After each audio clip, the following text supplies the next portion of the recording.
ಈಗಾಗಲೇ ಲೋಕಸಭೆ ಮೇಲೆ ಆದಂತಹ ದಾಳಿ ನಿಜಕ್ಕೂ ಕೂಡ ಸಾಕಷ್ಟು ದೊಡ್ಡ ಪ್ರಮಾಣದಲ್ಲಿ ಇಡೀ ದೇಶದ ಘನತೆಯನ್ನು ಕುಂದಿಸಿದೆ ಅಂದರೆ ತಪ್ಪಾಗಲ್ಲ. ಅದರಲ್ಲೂ ಅಂತಾರಾಷ್ಟ್ರೀಯ ಮಟ್ಟದಲ್ಲಿ ಈ ಒಂದು ವಿಚಾರ ಸುದ್ದಿ ಆಗಿದೆ. ಅದರಲ್ಲೂ ಮುಂದಿನ ಹಂತದಲ್ಲಿ ಯಾವ್ಯಾವ ನಾಯಕರು ದೇಶಕ್ಕೆ ಬರ್ತಾರೆ ಅನ್ನೋದು ಪ್ರಶ್ನೆ ಒಂದು ಕಡೆಗಾದರೆ, ಇಂಥ ಒಂದು ಸಂದರ್ಭದಲ್ಲಿ ಅದರಲ್ಲೂ ನೇರವಾಗಿ ವಿಧಾನಸಭೆ ಅಂತ ಅಥವಾ ಇನ್ಫ್ಯಾಕ್ಟ್ ಸಂಸತ್ನಂಥ ಒಂದು ಪ್ರಮುಖ ಸ್ಥಳಗಳಲ್ಲಿ ಈ ರೀತಿಯಂಥ ಅಟ್ಯಾಕ್ ಆದರೆ ಮುಂದೇನು ಮಾಡುವಂಥ ಪ್ರಶ್ನೆ ಸಹಜವಾಗಿ ಜನರಲ್ಲಿ ಮೂಡ್ತಾ ಇದೆ. ಇದ್ರ ಜೊತೆಗೆ ಇದೇ ವಿಚಾರ ಈಗ ದೇಶದ ಮಟ್ಟದಲ್ಲಿ ಅಥವಾ ರಾಜಕೀಯ ಮಟ್ಟದಲ್ಲೂ ಕೂಡ ದೊಡ್ಡ ಚರ್ಚೆಗೆ ಒಳಗಾಗ್ತಾ ಇದೆ. ದೇಶದಲ್ಲಿ ಈಗಾಗಲೇ ಇದೇ ವಿಚಾರವನ್ನು ಮುಂದಿಟ್ಕೊಂಡು ಕಾಂಗ್ರೆಸ್ ಪ್ರಶ್ನೆ ಮಾಡ್ತಾ ಇದೆ. ಮೋದಿ ಸರ್ಕಾರ ಏನು ಮಾಡ್ತಿದೆ ಅಂತ ನೇರವಾದಂಥ ಸವಾಲುಗಳನ್ನು, ನೇರವಾದಂಥ ಪ್ರಶ್ನೆಗಳನ್ನು ಸರ್ಕಾರದ ಎಸಿತಾ ಇದೆ. ಅತ್ತ ಗೃಹ ಸಚಿವರು ಕೂಡ ಅವರ ಜವಾಬ್ದಾರಿಯನ್ನು ನಿಭಾಯಿಸಿಲ್ಲ ಅನ್ನುವಂಥ ಆರೋಪ ಈಗ ವಿಪಕ್ಷಗಳಿಂದ ಕೇಳಿಬಂದಿದೆ. ಸಾಮಾನ್ಯವಾಗಿ ದೇಶದ ಭದ್ರತೆ ವಿಚಾರದಲ್ಲಿ ಯಾವತ್ತೂ ಕೂಡ ಬಿಗಿಯಾದಂಥ ನಿಲುವನ್ನು ಹೊಂದಿರುವಂಥ BJP ಈ ಒಂದು ವಿಚಾರದಲ್ಲಿ ಈಗ ಹಿನ್ನಡೆ ಎದುರಿಸುವಂಥ ಒಂದು ಸನ್ನಿವೇಶ ಎದುರಾಗ್ತಾ ಇದೆ. ಇಡೀ ದೇಶದ ಗಡಿಯನ್ನು ಕಾಯ್ತೀವಿ ನಾವು ಅಂತ ನೇರವಾದಂಥ ಮಾತನ್ನು ಪ್ರಧಾನಿ ಹೇಳ್ತಾ ಇದ್ರು. ಆದರೆ ಈಗ ಸಂಸತ್ತಿಗೆ ಭದ್ರತೆ ಇಲ್ಲ, ಸಂಸದರಿಗೆ ಭದ್ರತೆ ಇಲ್ಲ. ಹೀಗಾಗಿ ಜನರು ಎಷ್ಟು ಸುರಕ್ಷಿತ ಅನ್ನುವಂಥ ಪ್ರಶ್ನೆಯನ್ನು ಕೂಡ ಈಗ ಕಾಂಗ್ರೆಸ್ ಹಾಗೂ ವಿಪಕ್ಷಗಳು ಮಾಡ್ತಾವೆ. ಇದಕ್ಕೆ BJP ಸರ್ಕಾರ ಕೂಡ ತಿರುಗೇಟನ್ನು ಕೊಡ್ತಾ ಇದೆ. ನಾವು ಎಲ್ಲ ವಿಚಾರದಲ್ಲೂ ಕೂಡ ಸೂಕ್ತವಾದಂಥ ಬಿಗಿ ಕ್ರಮಗಳನ್ನು ಕೈಗೊಳ್ತಾ ಇದ್ವಿ. ಇವತ್ತಿಗೂ ಈ ಕ್ಷಣಕ್ಕೂ ಕೂಡ ಸಂಸತ್ ಹಾಗೂ ಲೋಕಸಭೆ ಮತ್ತು ರಾಜ್ಯಸಭೆ ಸಂಪೂರ್ಣವಾಗಿ ಭದ್ರತೆ ಒಳಪಟ್ಟಿದೆ, ಜೊತೆಗೆ ಭದ್ರವಾಗಿದೆ ಅನ್ನುವಂಥ ಮಾತನ್ನು ಮೋದಿ ಸರ್ಕಾರ ಹೇಳ್ತಾ ಇದೆ. ಇದಕ್ಕೆ ಸಂಬಂಧಪಟ್ಟಂತೆ ಸರ್ಕಾರನೂ ಕೂಡ ಮಾತಾಡ್ತಾ ಇದೆ ಅಥವಾ ವಿಪಕ್ಷಗಳು ಕೂಡ ಮಾತಾಡ್ತವೆ. ಹಾಗಾದರೆ ದೆಹಲಿಯಲ್ಲಿ ಏನಾಗ್ತಾ ಇದೆ ನೋಡೋಣ ಬನ್ನಿ. लोगों के लिए भी है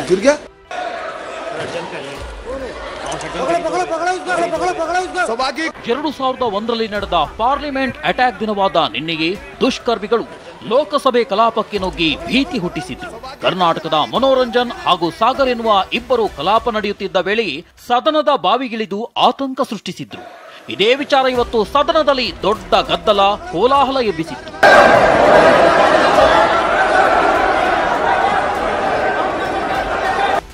ಲೋಕಸಭೆ ಆರಂಭವಾಗ್ತಿದ್ದಂತೆ ಬಿಜೆಪಿ ಸಂಸದ ಪ್ರತಾಪ್ ಸಿಂಹ ಅಮಾನತು ಮಾಡುವಂತೆ ವಿಪಕ್ಷಗಳು ಪಟ್ಟು ಹಿಡಿದರು.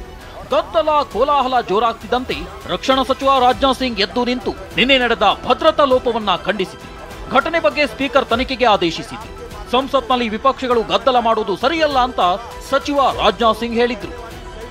सबने उसको कंडम किया है, बहुत ही दुर्भाग्यपूर्ण घटना है, इसमें कहीं दो मत नहीं है और आपने तुरंत इसका संज्ञान लेते हुए इस मामले की पूरी जांच का जो है आदेश दे दिया है। मैं समझता हूं कि भविष्य में हम सारे सांसद, चाहे वो पक्ष के हों अथवा विपक्ष के हों, सभी को सावधानी बरतने की आवश्यकता है ताकि जिनको भी हम पास देते हैं ऐसे व्यक्ति को पास न दिया जाए जो जाकर इस प्रकार की अराजक स्थिति संसद भवन के अंदर पैदा कर दे।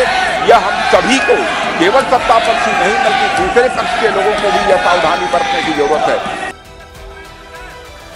ರಕ್ಷಣಾ ಸಚಿವರ ಸ್ಪಷ್ಟನೆಗೂ ಸುಮ್ಮನಾಗದ ವಿಪಕ್ಷ ಸದಸ್ಯರು ಘೋಷಣೆ ಕೂಗೋದಕ್ಕೆ ಶುರು ಮಾಡಿದರು. ಶೇಮ್ ಶೇಮ್ ಅಂತ ಘೋಷಣೆಗಳನ್ನ ಕೂಗಿ ಆಕ್ರೋಶ ಹೊರಹಾಕಿದರು.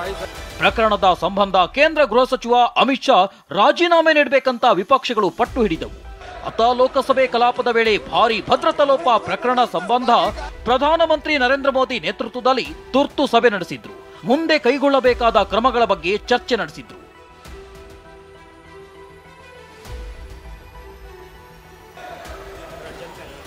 ನಿನ್ನೆ ಸಂಸತ್ನಲ್ಲಿ ಭದ್ರತಾ ಲೋಪವಾದ ಕಾರಣ ಇಂದು ಸಂಸತ್ನ 8 ಮಂದಿ ಭದ್ರತಾ ಸಿಬ್ಬಂದಿಯನ್ನ ಸಸ್ಪೆಂಡ್ ಮಾಡಲಾಗಿದೆ. ನಿನ್ನೆಯ ದಾಳಿಯಿಂದ ಅಲರ್ಟ್ ಆಗಿರೋ ಭದ್ರತಾ ಸಿಬ್ಬಂದಿ ಇವತ್ತು ಸಂಸತ್ ಭವನದ ಸುತ್ತಮುತ್ತ ಭಾರೀ ಪೊಲೀಸ್ ಬಿಗಿ ಭದ್ರತೆ ಕೈಗೊಳ್ಳಲಾಗಿದೆ.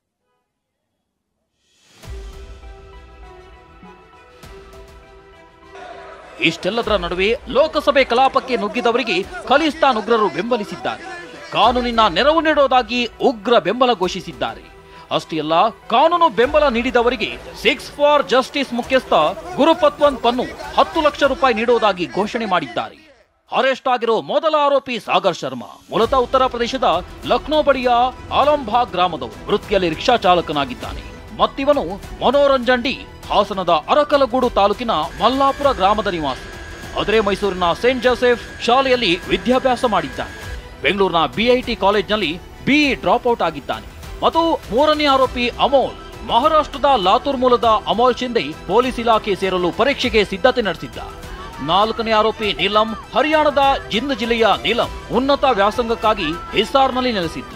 ನಾಗರಿಕ ಸೇವೆ ಪರೀಕ್ಷೆಗೆ ತಯಾರಿ ನಡೆಸಿದ್ದ ನೀಲಂ ನಿರುದ್ಯೋಗದ ವಿರುದ್ಧ ಹಲವು ಪ್ರತಿಭಟನೆ ನಡೆಸಿದ್ದಾಳೆ. ರೈತರ ಪ್ರತಿಭಟನೆಯಲ್ಲೂ ಭಾಗಿಯಾಗಿದ್ದಾಳೆ.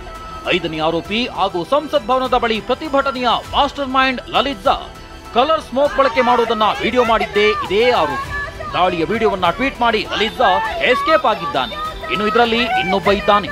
ಅವನ ಪಾತ್ರ ಏನಿತ್ತು ಅನ್ನೋ ಬಗ್ಗೆ ತನಿಖೆ ನಡೀತಿದೆ.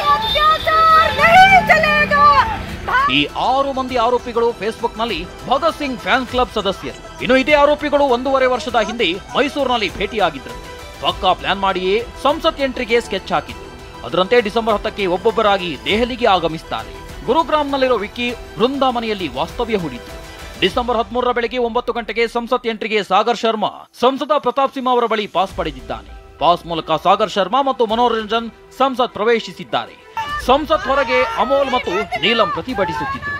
ಇನ್ನು ಲೋಕಸಭೆ ಕಲಾಪದಲ್ಲಿ ಭದ್ರತಾ ಲೋಪ ಪ್ರಕರಣ ಸಂಬಂಧ ಬಂಧಿತ ಆರೋಪಿಗಳ ವಿರುದ್ಧ ಭಯೋತ್ಪಾದನಾ ನಿಗ್ರಹ ಕಾಯ್ದೆಯಡಿ ಕೇಸ್ ದಾಖಲಿಸಲಾಗಿದೆ.